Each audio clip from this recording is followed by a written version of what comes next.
दोस्तों आज पेश है हंसते फूल। ये कौन चित्र है दोस्तों?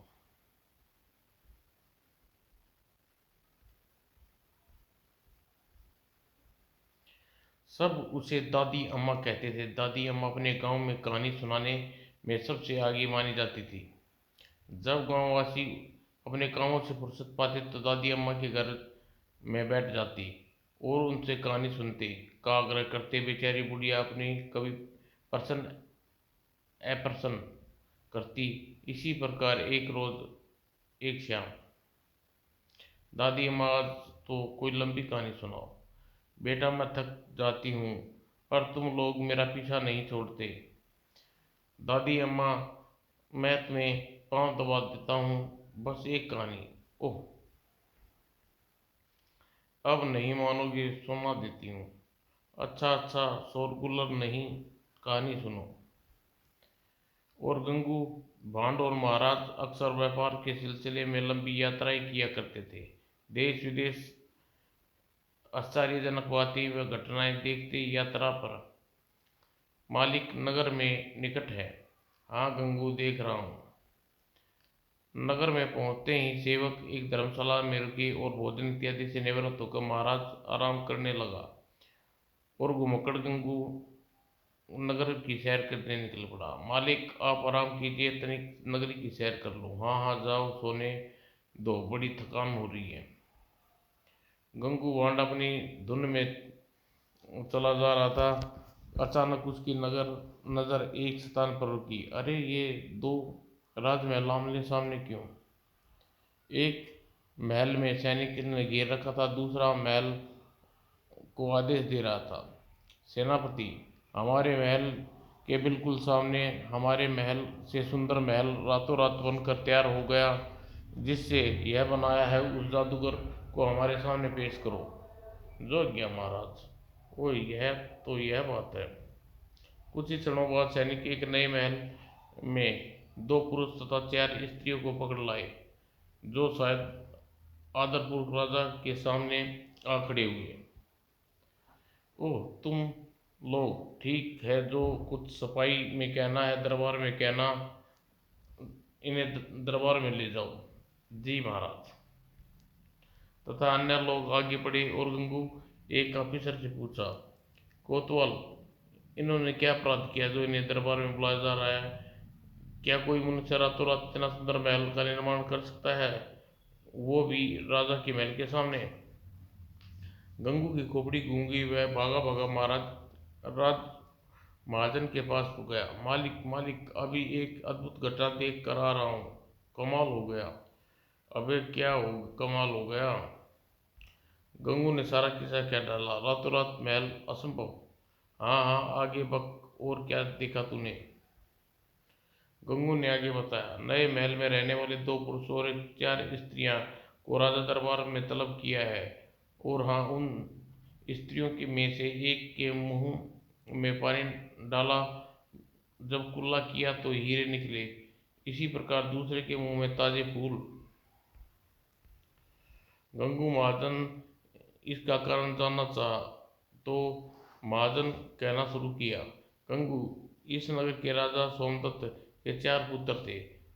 उसी राजा के दरबार में एक चतुर कारीगर ने उसे एक लकड़ी का घोड़ा बनाकर पेश किया। फिर मालिक, राजा ने वह घोड़ा राजमहल में रखवा लिया और किसी अन्य कार्य से घोड़े के विषय में जानकारी के लिए तभी राजकुमार दरबार में आया। अद्भुत घोड़े को देखकर हैरान रह गया। ओह यह घोड़ा कितना सुंदर है, कौन लाया इसे? बिल्कुल असली लगता है, कारीगर का कमाल है। राजकुमार उस घोड़े पर इशारा किया। मैं इस घोड़े की सवारी करके मन करता है। तीनों राजकुमार वहां से चले गए, किंतु छोटा राजकुमार ने काठे अशोक को देखता रहा। और रात को बेचारे चारों राजकुमार सो रहे थे तो छोटा राजकुमार घोड़े का सवार होने के लिए जाने लगा तो अन्य राजकुमार उसकी आट पाकर उठ गए और सवारी न करने के लिए समझाने लगे। अजी तुम नहीं जानते, बिना अद्भुत घोड़े के बारे में जाने बूझे सवार होना उचित न होगा। हाँ भाई मान जाओ भैया, केवल एक बार। और छोटे राजकुमार उन चारों भाइयों को रात को ही दरबार में घोड़े के पास पहुंचे। वाह भैया, मजा आ गया। इस नकली घोड़े पर बैठना कितना सुंदर है। अब बस भी करो अजीत, उतरो नीचे आ जाओ, नींद आ रही है। इसी चक्कर में अचानक अजीत घोड़े के बाएं कान को दबा दिया और घोड़ा उसे थोड़ा सा ही दबाया था कि अरे, घोड़ा अजीत को लेकर उड़ गया। हे भगवान, अब क्या होगा। राजकुमार दौड़े दौड़े महाराज के शयन कक्ष में पहुंचे। क्या बात है बेटे, इतनी रात इस पहर आए हो। पिताजी, अनर्थ हो गया। अजीत भैया उस काठ के घोड़े पर न जाने कहाँ कहाँ उड़ा ले गया। ओह, हमारे बहुत समझाने पर भी अजीत नहीं माना, उस घोड़े पर सवार हो गया। सारे महल में हलबली मच गई। रानी विलाप करने लगी, मेरे बच्चे का अब क्या होगा। धैर्य रखो, भगवान सब भली करेंगे। उदित घोड़े की गर्दन पर लिपटा हुआ और घोड़े अद्भुत वेग से पश्चिम दिशा की ओर उड़ रहा था। हे भगवान, रक्षा करो। काश मैं भाइयों की बात मान लेता। कैसे रोकूं घोड़े को। न जाने घोड़ा कितनी समय तक उड़ता रहा। अचानक अजीत का हाथ घोड़े के कान पर लगा और उसने बदमाशी से कान ऐंठ दिया तथा चमत्कार हुआ। अरे, घोड़ा नीचे उतर रहा है। अब समझा, दाएं कान उड़ाने के लिए, बाएं कान धरती पर उतारने के लिए। और संयोग से घोड़ा अन्य देश के राजमहल की छत पर उतरा। राजकुमारी, मुझे ऐसा प्रतीत था कोई छत पर टहल रहा है। अच्छा, आओ देखें कौन है। दासी सिर दिया कर सूचना दी, राजकुमारी, एक राजकुमार छत पर टहल रहा है, उसका घोड़ा भी छत पर है। क्या भक्ति है राजकुमार। घोड़ा, तू सो रही है या जाग रही है। चल दिखा, कहाँ है तेरा राजकुमार पगली। और राजकुमारी वास्तव में राजकुमार अजीत को छत पर टहलते देखा तो वह डरी संकोचाई, मगर हिम्मत बांधकर राजकुमार से बोली, आप कौन है, इस समय यहाँ कैसे आए। आप किस देश के राजकुमार हैं। आप राजकुमारी, किसी अतिथि के साथ क्या यही व्यवहार करती हैं आप। मैं आपके विषय में सब कुछ बताता हूँ, कृपा मुझे आराम करने दीजिए। 2 दिन 2 रात लगातार घोड़े की पीठ पर काटे हैं। आकाश में मेरी बातें का आप बुरा न मानेंगी। सिरधी राजकुमारी अपना दोष अनुभव किया और वो सिर संभल कर बोली, ओ क्षमा कीजिए, अंदर कुछ खा लीजिए, वहीं बैठकर बातें करते हैं। धन्यवाद राजकुमारी। फलाहार करने के बाद राजकुमार रजनी को बताया, मैं उत्कल देश के महाराज सोमदत्त के 4 भाइयों में सबसे छोटा पुत्र अजीत हूँ। 2 दिन तक बाद आज कुछ खाने को मिला है, इतना सुंदर। और राजकुमार अजीत उसे भूतपूर्व सुंदरी राजकुमारी पर मोहित हो गया। राजकुमारी, आप हमारी ये कल्पना कहीं ज़्यादा सुंदर हैं, आप भी कम सुंदर नहीं हैं। राजकुमारी, क्या आप मुझसे विवाह करना चाहेंगी। अवश्य, महल में शिव मंदिर है, वहीं चलकर विवाह रचा लेंगे। और दोनों बड़ी छुपे छुपे मंदिर में जाकर एक दूसरे को पति पत्नी मान लिया। मैं वचन देता हूँ तुम्हें सदा अपनी पत्नी मानकर सुख दुख में सदा साथ दूंगा। हाँ स्वामी। अब दासी आपकी उम्र भर सेवा करेगी। अजीत और रजनी अपने एक दूसरे से अलग नहीं रख सकते थे। दिन में अजीत घोड़े पर सवार हो कहीं गायब हो जाता और रात को राजकुमारी रजनी के पास आता। अरे स्वामी आ गई। हाँ प्रिय, कैसे दिन बीता। राजकुमारी रजनी और अजीत इस गुप्त विवाह तथा अनेक रात मिलन की खबर महाराज तक पहुंच गई। महाराज एक विदेशी दूत इस बात की पुष्टि के लिए नियुक्त किया। दूती, हमें राजकुमारी का किसी अजनबी से मिलने का समाचार सुन चुके हैं। उस मामले का पता लगाओ, कौन है रजनी से मिलने वाला। दूती अपने कार्य पर लग गया। उसने पाया कि उसी अनुसार राज को एक सलाह दी। महाराज, आप आदेश जारी कर दीजिए। होने वाले होली वाले रोज जो व्यक्ति होली नहीं खेलेगा उसे कड़ा दंड दिया जाएगा। ठीक है, ऐसा ही होगा। महाराज ने राज्य में घोषणा करा दी, जो व्यक्ति होली के अवसर पर होली नहीं खेलेगा उसे कड़ा दंड दिया जाएगा। ही सबको सूचित कर दिया जाए, जो व्यक्ति होली वाले रोज होली नहीं खेलेगा उसे कड़ा दंड दिया जाएगा। महाराज का विशेष आदेश है। कैसा आदेश है? अवश्य कोई नई घटना घटने वाली है। होली के उत्सव आया, सारी प्रजा होली खेली, किंतु चतुर साई दूत धोबी के पास आ धमकी और धोबी से बोली, धोबी भाई, क्या होली के रंग के वस्त्र धुलने आए? यदि किसी नए वस्त्र धुलने आए तो मुझे तुरंत ही सूचित करना। इनाम के तौर पर तुम्हें स्वर्ण मुद्राएं दी जाएंगी। अच्छा, मैं अवश्य बताऊंगा। क्योंकि दिन में तो अजीत कहीं चला जाता था, किंतु जब रात को वह रजनी के पास आया तो रजनी ने उसे होली खेलने का आग्रह किया, किंतु जाने से पहले उसने दूत दूती ने धोबी को चेतावनी दी, इस बात का ध्यान रहे, यह बात केवल हम दोनों तक ही सीमित रही। समझ गया? रजनी ने एक सुझाव दिया। देखिए, सारा राज्य होली खेलने का आनंद ले रहा था, किंतु मैं आपके बिना कैसे होली खेल थी। अब होली खेलते हैं। ओह, कैसे होली खेल सकता हूँ? मेरे पास तो अतिरिक्त वस्त्र भी नहीं है। हम अपनी दूती से कहकर आपके लिए वस्त्र मंगा देते हैं, या हम आपके वस्त्र को धुलवा देंगे। ठीक है, जैसा तुम उचित समझो वैसा ही करो प्रिय। फिर दोनों ने जी भरकर होली खेली और राजकुमार अजीत के वस्त्र पर रंग ही वस्त्र तो रंग बदल गया। आनंद आ गया। अब मालूम पड़ा कि होली खेली जाती है। परंतु प्रिय, मेरे वस्त्रों का क्या हाल हो गया? इन्हें तुरंत धुलवाओ। रजनी ने तुरंत दासी को बुलाया और राजकुमार अजितपाल के रंगत वस्त्र थमाते हुए कहा, अरे सुन, ये वस्त्र जल्दी से जल्दी धुलवा ला और ले 5 मुद्राएं धोबी को देना, जल्दी धो देगा। जी राजकुमारी जी।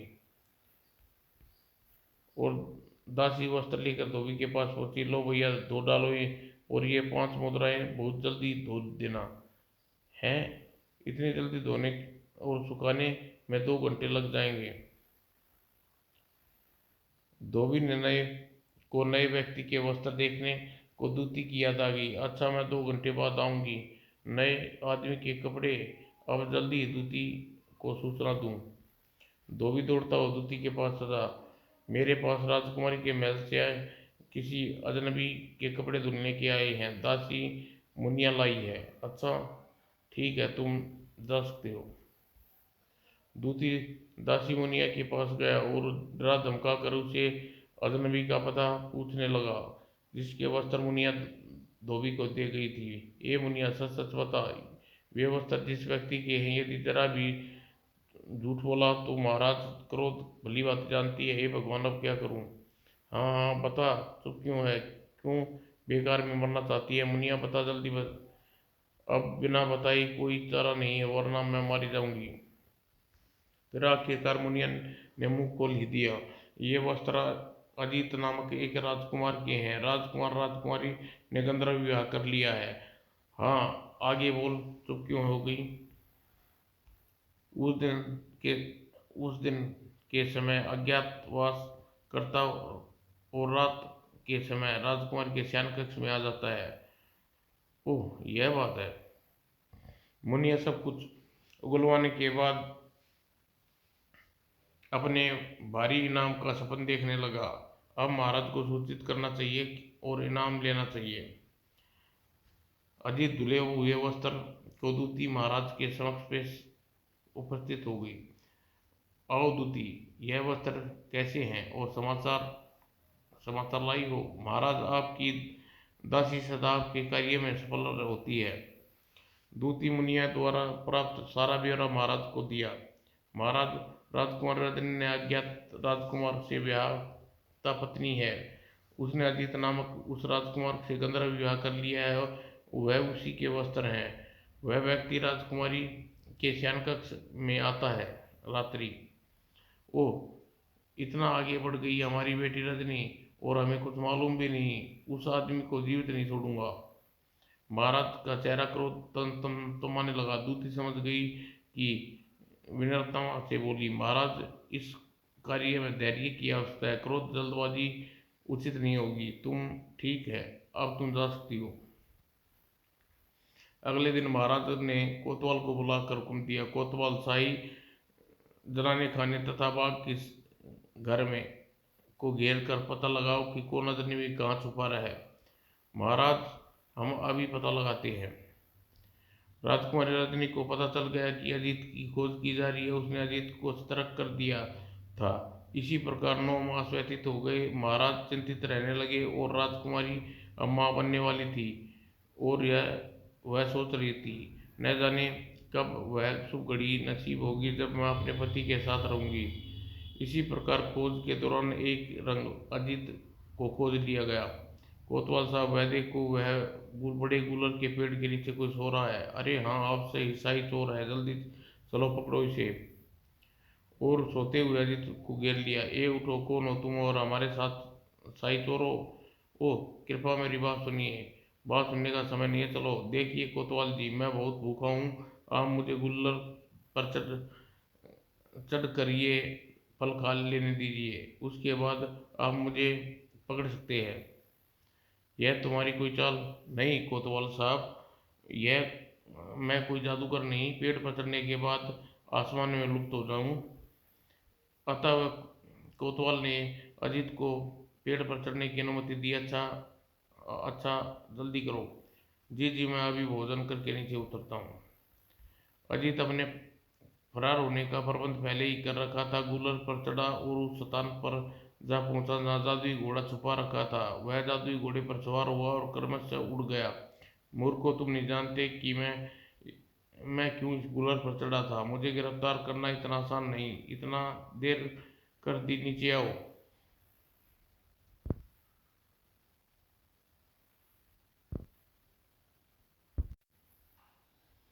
अरे, वह देखो, चोर तो घोड़े पर सवार होकर आकाश में उड़ रहा है। हे भगवान, मैं राजा को क्या जवाब दूंगा। अजीत तुरंत ही अपनी पत्नी रजनी के पास पहुंचा। ओह, क्या बात हो गई स्वामी, आज दिन में आ गए, कुशल तो हैं, अनर्थ हो गया फिर ये? मुझे राजा के आदमियों ने बाग में खोज लिया, मैं पहचान जा चुका हूँ। अब यहाँ रहना खतरे से खाली नहीं। चलो यहाँ से भाग चले। बहुत समय समय बहुत कम है। रजनी सिर दी अजीत पाल के साथ भाग चलने की इच्छा व्यक्त की। स्वामी, अब मैं यहाँ क्या करूँगी? माँ बनने वाली हूँ, और हमारा बच्चा तुम्हारे बिना नहीं जी पाएंगे। जल्दी करो, यहाँ से चल देते हैं। हाँ, ऐसा ही करना उचित है। और कुछ ही पलों बाद दोनों आकाश में थे। तब उसका घोड़ा उसे लेकर महल की छत से उड़ता हुआ पहरेदारों की नज़रों उस पर पड़ी तो वे चिल्लाने लगे, अरे दौड़ो, महाराज के पास गए। महाराज, अनर्थ हो गया, दुष्ट राजकुमारी को जादुई घोड़े पर बैठा ले गया। अच्छा, तो आते आते बच गया, न जाने कब रजनी का क्या होगा। हे भगवान, रक्षा करना। और महामंत्री ने महाराज को संतावना दी। महाराज दोनों का विवाह कर लिया था। राजकुमारी गर्भवती हो गई थी। जब पति पति खुश हैं तो इसमें आप क्या कर सकते हैं, सिवाय इसके रजनी की कुशल कामना कीजिए। आप ठीक कहते हो प्रधानमंत्री। महाराज हाथ मलते रह गए और अजीत व रजनी उसके हाथ से साफ निकल गए। किंतु उड़ान के दौरान एक समस्या आन पड़ी। स्वामी, मैं प्रसव पीड़ा से परेशान हो रही हूँ। सिर दी घोड़े को कहीं उतारो, बहुत कम समय रह गया। अभी लो रजनी। और रजनी तुरंत ही घोड़ा एक जंगल में उतार दिया। यहाँ तो आदम न आदम की जात, कैसे होगा यह सब स्वामी?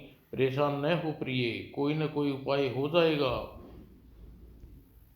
और अजीत ने एक सुरक्षित स्थान खोजा और रजनी के खाने के लिए जंगली फल ले आया। कुछ ही समय बाद भगवान की कृपा से पुत्र रत्न हुआ। हे परम परमेश्वर तेरा लाख लाख धन्यवाद, तूने हमें पुत्र प्रदान किया। इस प्रकार वन्य जीवन व्यतीत करते करते वर्षों बीत गए। उन्हें कभी किसी मानव के दर्शन नहीं हुए। उसने वस्त्र भी फट गए। एक दिन रजनी अचित्य बोली, श्रीमान, समय बहुत हो गया है। मनुष्य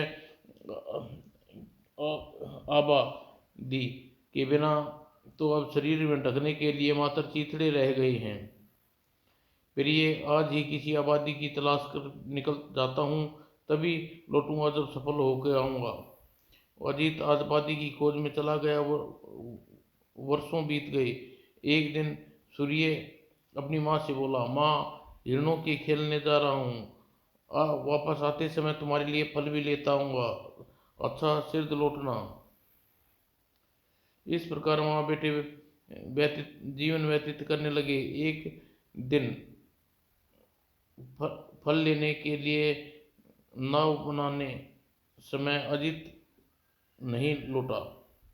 माँ, मैं अपनी नाव से नदी पार करके पिताजी की खोज में जा रहा हूँ, वे न जाने कहाँ लौटे होंगे। बेटे, उन्हें खोजने की जरूरत नहीं, परंतु मैं खोजना भी जरूरी है, परंतु मैं अकेली रह जाऊंगी। तुम सिर दी लौटाना, क्यों न मैं भी तुम्हारे साथ चलूं। दोनों माँ बेटा अजीत खोज में गांव से कुछ नदी में उतर गए। जब वह अपना जंगल छोड़कर जा रहे थे तो मन में जीव जंतु उन्हें किनारे तक छोड़ने आए। देखो बटे, तुम्हारे मित्र कितने द्रवित हो गए, हमें जाते हुए देख। हाँ माँ, अब हम कब तक ही जंगल जिंदगी गुजारते रहेंगे। मुझे आशा है कि अवश्य ही सामान्य जीवन मनुष्यों में गुजारेंगे। जंगली बांसों की सहायता से सूर्य नाव खेता और नाव किनारा छोड़ चुकी थी। उसकी नाव नदी के मध्य में पहुंचकर रजनी की नजर एक जगह जम गई। उत्सुक होकर बोल उठी, देखो बेटा, देखो क्या तैर रहा है। लाल है, इस नदी में लाल बह रहा है। बेटा, जरा हाथ बढ़ाकर मुझे ला दो। लाल लाल क्या होता है? अभी लो मेरी प्यारी माँ। सूर्य ने थोड़े प्रयत्न के बाद लाल को अपनी माँ को ला कर दिया। लो माँ, जीते रहो, यह लाल हमारे काम अवश्य आएगा। थोड़ी दूर पर दूसरा किनारे नजर आने लगा। वे खुश हो गई। माँ, नदी का किनारा, अवश्य ही कोई नगर गांव देखने को मिलेगा। हाँ बेटा, ईश्वर की कृपा से हम कहीं न कहीं पहुंच जाएंगे। वे दूसरे किनारे पर सुरक्षित पहुंच गए। दोनों ने अपना नाव छोड़ा और किसी आबादी की तलाश में निकल पड़े। सूर्य, हमारे पास नाव बहुत काम आई, इसकी बदौलत हमें लाल भी मिल गया। माँ देखो, यह पगडंडी अवश्य किसी गांव में जाती होगी। उसकी चाल में तेजी आ गई। शाम ढल चुकी थी। कुछ समय बाद वे एक व्यक्ति मिला। रजनी ने उससे पूछा, क्यों भाई, यहाँ नगर कितनी दूर है? यहाँ से 2 कोस पर नगर है। तुम लोग रात होने तक वहाँ पहुँच सकते हो, यदि थोड़ा तेज चलो। बहुत बड़े अद्भुत लोग हैं। शहर पहुंचकर एक सराय में सूर्य बेटा, देखा नगर कैसा होता है। आज रात हम यहीं विश्राम करेंगे, सुबह वस्त्र इत्यादि खरीद कर सो जाओ। अच्छा माँ। अगली सुबह रजनी लाल को बेचकर सूर्य तथा अपने लिए राजसी वस्त्र खरीदे। देखो माँ, कैसा लग रहा हूँ, बिल्कुल राजकुमार, बहुत सुंदर। बेटे इसी सराय में स्थायी रूप में रहने लगे। विजय मित्रता एक मंत्री के पुत्र से हो गई। माँ, यहाँ का मंत्री का पुत्र मेरा मित्र बन गया। अच्छा, ये तो बड़ी अच्छी बात है बेटा। सूर्य मित्र का नाम विजय था। दोनों खूब घूमते आनंद लेते। यह शहर बहुत सुंदर है विजय। हाँ मित्र, अब अपने जीवन उपवन में जाएंगे, तब देखना कितना मजा आएगा। उसी नगर की राजकुमारी दीपा स्वर्ण दर्पण के सामने खड़ी अपने दासी से बातें कर रही थी। पास ही पिंजरे में बोलने वाली मैना भी थी। चमेली, ये हार कैसा लग रहा है मेरे गले में? बेकार, जब से इस हार को गले में लाल का जोड़ा पूरा न हो। दीपा, यह हार एक और पटका और सीधी अपने पिताजी के पास गई। पिता राजा मान सिंह के पास पहुंची। पिताजी, लाल वाला हार नहीं पहनेंगे जब तक जोड़ा नहीं होता, कोई श्रृंगार नहीं करेंगे। दूसरा लाल मंगवा दीजिए। बेटी, अभी प्रबंध करवाता हूँ। राजा तुरंत ही मंत्री को बुलाया और अन्य लाल का प्रबंध करवाने का आदेश दिया। मंत्री, राजकुमारी के हार के लिए दूसरा लाल तुरंत मंगवाइए। जो अज्ञानदाता। मंत्री अपने पुत्र को एक और लाल लाने के लिए कहा। विजय ने बताया, पिताजी, लाल जो राजकुमारी का हार में जड़ा हुआ है, लाल मुझे मेरे मित्र सूर्य ने दिया था। मैं उसी से दूसरा लाने को कह देता हूँ। हाँ बेटा, जल्दी कहो, वरना राजकुमारी सर पर आसमान उठा लेगी। विजय सूर्य के से बोला, दूसरा लाल लाने का आग्रह किया। सूर्य, लाल तो लाना ही होगा, अन्यथा मेरे पिता राज दरबार में अपमान हो जाएगा। ठीक है मित्र, यदि ऐसी बात है तो समझो लाल आ गया, चिंता मत करो। इस विषय में सूर्य ने अपनी माता से विमर्श किया। माँ, मेरे मित्र तथा उसके पिता की इज्जत का सवाल है। सूर्य बेटा, तुम चिंता मत करो, तुम्हें एक पत्र दूंगी। अपनी बहन लालवंती का पता दूंगी, तुम्हें उससे लाल ले आना। रजनी ने सूर्य को पत्र थमाते हुए बताया, उस नदी के बहाव की उल्टी दिशा में 10 कोस यात्रा करने के बाद तुम्हें पहाड़ी मिलेगी। उस दूसरी पहाड़ी पर मौसी लालवंती मिलेगी। जाओ, भगवान ने तुम्हें सफल करी। हाँ माँ, धन्यवाद। और सूर्य रजनी के कथन अनुसार चल रहा। मेरा कितना ध्यान रखती है मौसी से मिलकर, मैं और खुश होगी। अब मैं जरा तेजी से कदम बढ़ाऊं। सूर्य अपनी मौसी लाजवंती के पास पहुंच गया और उसने अपना परिचय लाजवंती को दिया। सूर्यकांत तुम्हारा नाम है, बहुत सुंदर। क्या तुम मेरी सहेली रजनी? बहुत समय बीत गया, मैं उससे मिली नहीं, आज मैं प्रसन्न हुई। 2 रोज बीते। लालवंती सूर्य को बताया, अब वह रजनी से मिलने सूर्य के साथ जाएगी। मौसी, यह तो बहुत अच्छा रहेगा। आप यहाँ अकेली ही तो रहती हैं, साथ रहने में बड़ा आनंद आएगा। हाँ बेटा, कल प्रातः चल देंगे। अगली सुबह वे वापस रजनी से मिलने नगर की ओर चल पड़े। रजनी पास पहुंचने पर दोनों सहेलियां गले लगी और खुशी की हमारी आंखों से आंसू पानी आ गया। रजनी, मेरी बहन ओ लालवंती। तब लालवंती ने लाल के बारे में पूछा। रजनी, केवल एक लाल के लिए सूर्य को मेरे पास भेजा, क्या बात है? लाल का क्या करोगी? तुम्हारे बेटे सूर्य आग्रह पर इसी से पूछ लो, क्या बात है? सूर्य ने सारा किस्सा लालवंती को सुनाया। मेरे मित्र तथा उसके पिता की मान मर्यादा का प्रश्न है, एक लाल राजकुमारी को देना होगा। ओह, अब समझी, तू चिंता मत करो। लाजवंती ने उसी समय एक थाली और एक जग मंगवाया और कुछ जल मुंह में डाला, और जब थाली में कुल्ला किया तो चमत्कार हो गया। पानी के स्थान पर उसमें लाल भरे थे। मौसी, आप चमत्कारी हैं, चमत्कार की खान है। एक लाल की जगह इतने लाल, भगवान लाख लाख धन्यवाद। अब मेरा मित्र प्रसन्न हो जाएगा। और सूर्य झट से लाल लेकर विजय के पास चला गया और विजय लाल पिता को दे दिया और वो लाल हार में जड़वा कर राजकुमारी को दिया। वाकई लाल का एक जोड़ा हो गया। हार को 4 चांद लग गया। अब पूछती हूँ क्या नुपुती मैना की बच्ची से? दीपा ने मैना के सामने, हार तो अच्छा सज रहा है, यदि इसमें हंसते फूल और गुच्छा भी लगे तो माने यह सुंदर हार है। ओह, तो ये मैना मैना है, बीबवाल है। बात बिगड़ गई। दीपा दुखी होकर राजा के पास गई। राजा ने मंत्री से को बुलाया। मंत्री, मुझे लाल लाने के लिए आप इतना प्रशंसा के पात्र हैं, परंतु अब भी राजकुमारी संतुष्ट नहीं हुई। आप तो जानते हैं, एक लौती लाडली औलाद जिद्दी है। अब उसे हार में लगाने के लिए हंसते फूल का गुच्छा चाहिए। अब आप ही ला सकते हैं, फूल भी मंगवा दीजिए। ओह, यह पागल राजकुमारी भी मुसीबत बन गई है। अच्छा महाराज, मैं पूरा प्रयत्न करूंगा, आगे भगवान की मर्जी। मंत्री ने विजय से कहा, और विजय ने सूर्य के पास गया और बोला, सूर्य मेरा मित्र, ऐसा प्रतीत होता है जैसे राजकुमारी दीपा मरवा कर ही दम लेगी। न जाने किस प्रकार का दिमाग की मालिक है। माँ, विजय साहब आप बताओ क्या मुसीबत आई है। विजय ने राजकुमारी की फरमाइश के विषय में सूर्य को बताया। सूर्य ने अपने मित्र को ढांचा बंधाकर फूल लाने का कार्य भी संभाल लिया।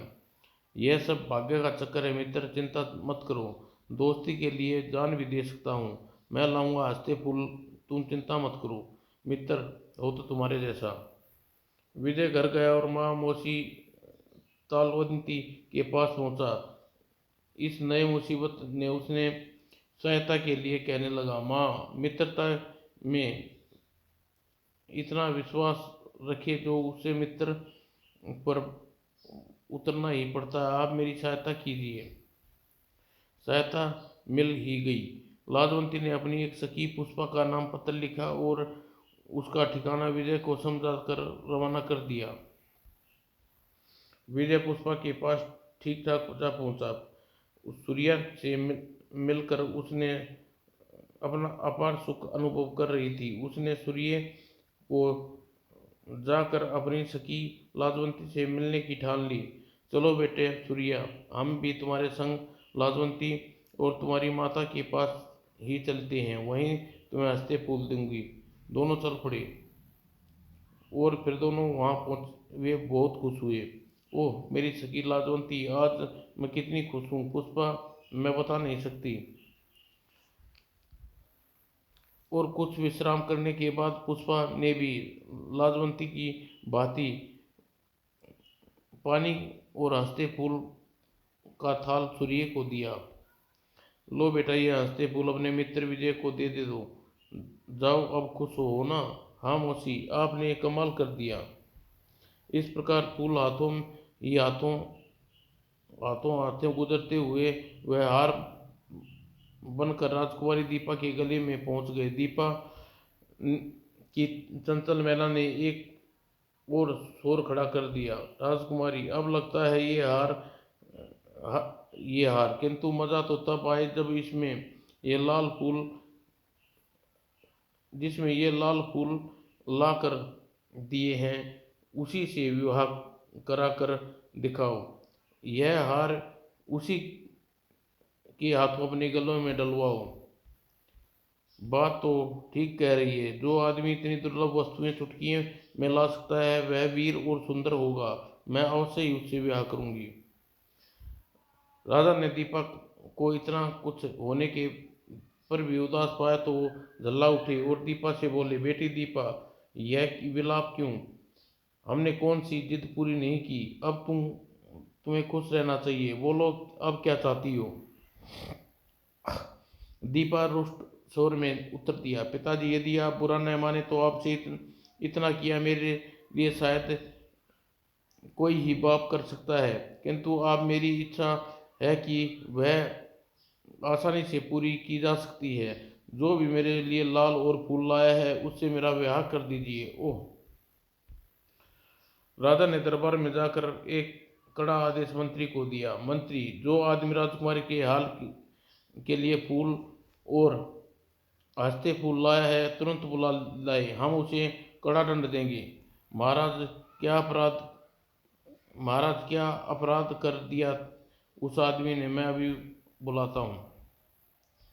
मंत्री ने अपने पुत्र की सहायता से सूर्य को दरबार में प्रवेश पेश किया तो महाराज ने उससे प्रश्न किए, क्या तुम वही व्यक्ति हो जिसने राजकुमारी के हार के लिए दुर्लभ वस्तुएं उपलब्ध कराई हैं? जी हाँ महाराज। क्या नाम है? कहाँ के वासी हो? महाराज, मैं उत्कल देश के राजा सोमदत्त के चौथे पुत्र अजित का पुत्र हूँ। राजा हाव भाव एकदम बदल गए और विमल तथा प्रसन्न होकर विजय से बोले, बेटे सूर्यकांत, हम चाहते हैं कि आप हमारी पुत्री दीपा से विवाह कर लें। यही दंड तुम्हें देना चाहते हैं। ओह। घर पहुंचकर समाचार सूर्य ने अपनी माता और मौसी को दिया। महाराज अपनी पुत्री दीपा का विवाह मुझसे करना चाहती हैं, आपकी क्या अनुमति है? अवश्य राजपुत्र, यह संबंध उचित है। हाँ बेटे, हम ये सुनकर बहुत खुश हुए, हमारी ओर से भी हाँ समझो। और फिर राजमहल में दीपा के विवाह की तैयारी शुरू हो गई। उधर सूर्य की माता अपनी सखियों भी विवाह की तैयारियां में लग गई, परंतु रानी रजनी कुछ परेशान थी। क्या बात है रजनी बेटे, की शादी हो रही है और तू अभी भी उदास होती जा रही है? मुझे इस बात की चिंता है, राजमहल में रहने वाली बहू इस इस जगह कैसे रख पाऊंगी?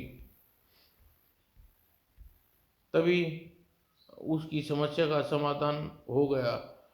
पुष्पा ने दैविक शक्ति की सहायता से एक शानदार राजमहल सामने खड़ा कर दिया। रजनी विस्पर होकर उठी। ओ, इतना सुंदर राजमहल, बिल्कुल सपनलोक जैसा। यह ठीक रहेगा ना? अब मैं खुश हूँ। जो विवाह दिवस निकट आ रहा था, रजनी को एक और गम सताने लगा। काश आज सूर्य के पिता होते, वे कितने खुश होते, अपने बेटे को दूल्हा बना देख। न जाने वे कहाँ हैं और किस हाल में होंगे। रजनी, तुम मन में छोटा मत करो, हम उन्हें ढूंढने का पूरा प्रयत्न करते हैं। अंत में लाजवंती ने सुझाव दिया। महाराज सुझाव के अनुसार कार्य करने का संदेश भिजवा दिया। विवाह के अवसर पर प्रत्येक व्यक्ति को आमंत्रित किया जाए। राज्य में सभी अपाहिज भिखारियों को बुलाया जाए। रजनी, तुम उन सभी को देखकर अपने पति को पहचानने की कोशिश करोगी, वे अवश्य मिल जाएंगे। राजा द्वारा की घोषणा है सारी नगर में करवा दी जाएगी।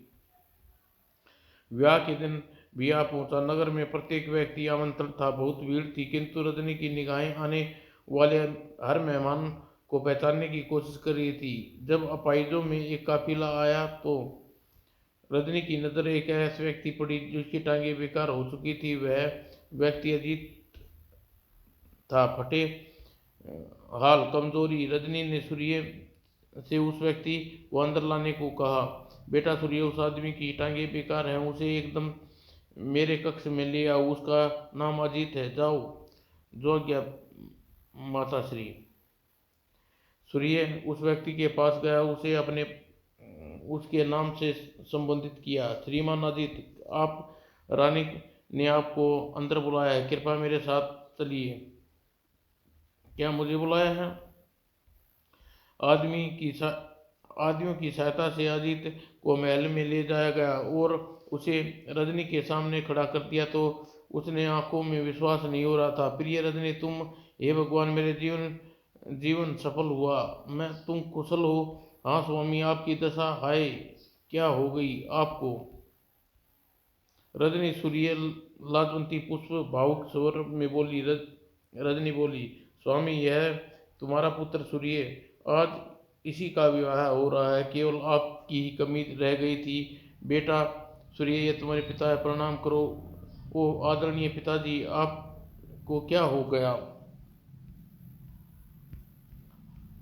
अजीत ने आप बीती सुनाई। जब मैं आबादी की खोज में जा रहा था तो जंगल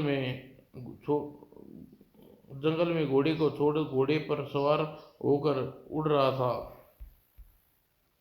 काफी देर इधर उधर भटकने के बाद मुझे एक नदी किनारे एक व्यक्ति मिला। भाई, यहाँ कोई नगर है आसपास? हाँ है तो सही, काफी दूर है, तुम पश्चिम की ओर चले जाओ। अब नगर का पता चल गया तो मैं भूखा प्यासा तथा थकान के कारण वहीं आराम करने लगा। अब विश्राम कर लूँ, कल उस नगरी की तरफ उड़ान भरूंगा। अगली सुबह ताजा दम होकर एक नए आशा के साथ अपनी जादुई घोड़े पर सवार होकर उड़ चला। एक पहर उड़ान के बाद एक नगर के ऊंचे से भवनों से मेरी नजर गई। मारे खुशी से पागल हो गया,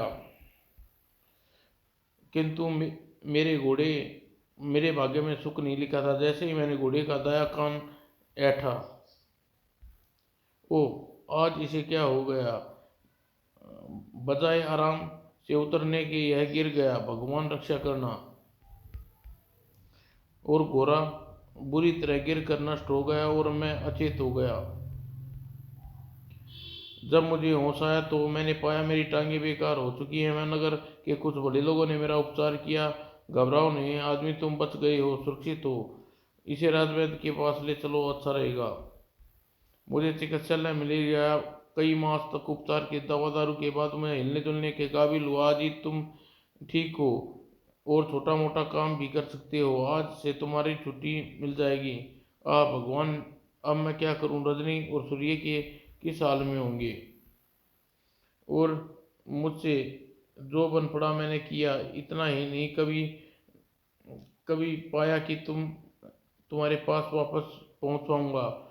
कहाँ से जाऊंगा? इतना धन मैं रथ नौकर जाकर कहाँ से ला सकूंगा? और दयालु लोगों की दया का पात्र बना रहा, मेरे जीवन का बोझ बन चुका था। तुम से मिलने की आशा धूलित हो गई। अब जीना व्यर्थ है। मेरी पत्नी और पुत्र न जाने कहाँ होंगे। हम तो जीवन बोझ लगता है। इसी प्रकार अपने शरीर को ढोता रहा और अचानक एक रोज, ए लंगड़े, तुम रोज भोजन करना चाहते थे तो चलो बैठो गाड़ी में। आज राजकुमारी दीपा विवाह हो रहा है, सबको भोजन के लिए बुलाया है, चलो तुम भी चलो। और गाड़ी वाले ने मुझे इस ओर ले आया। अजीत को देख रजनी की सखियां उसे जीजा मानते हुए उसे मजाक करने लगी। जीजा जी, आज 16 साल बाद मिलन हो रहा है, यानी एक और शादी?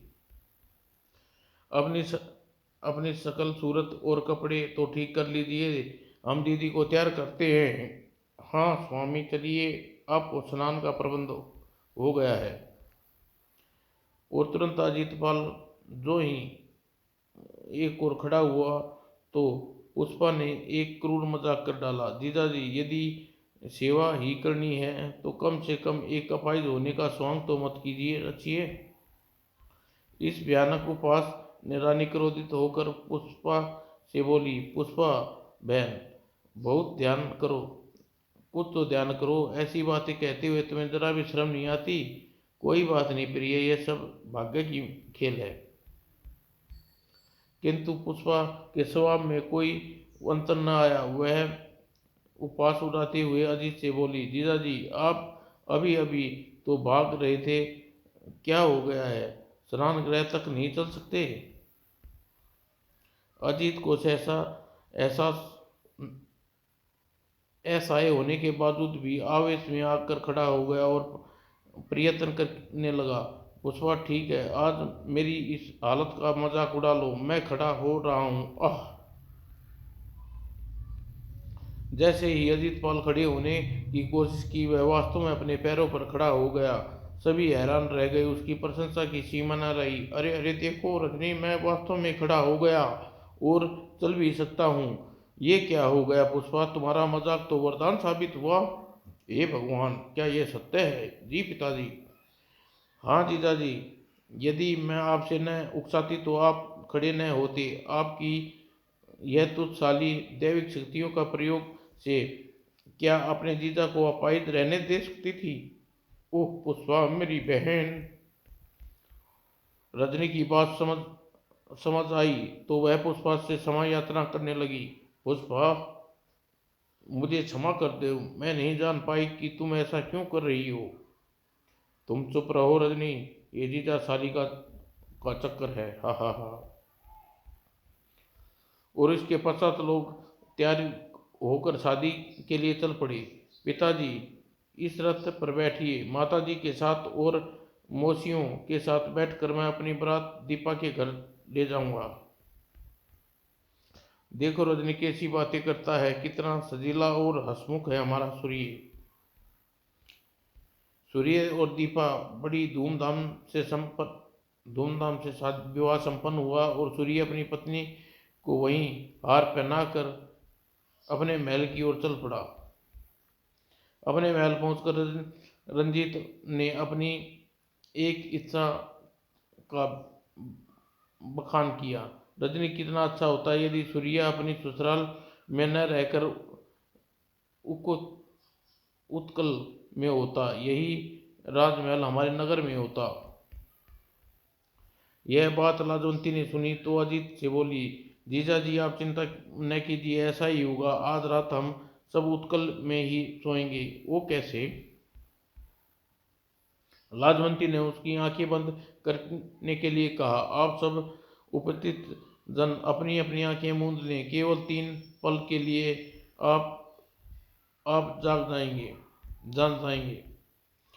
और 3 पल में लाजवंती सबको आंखें खोलने को कहा।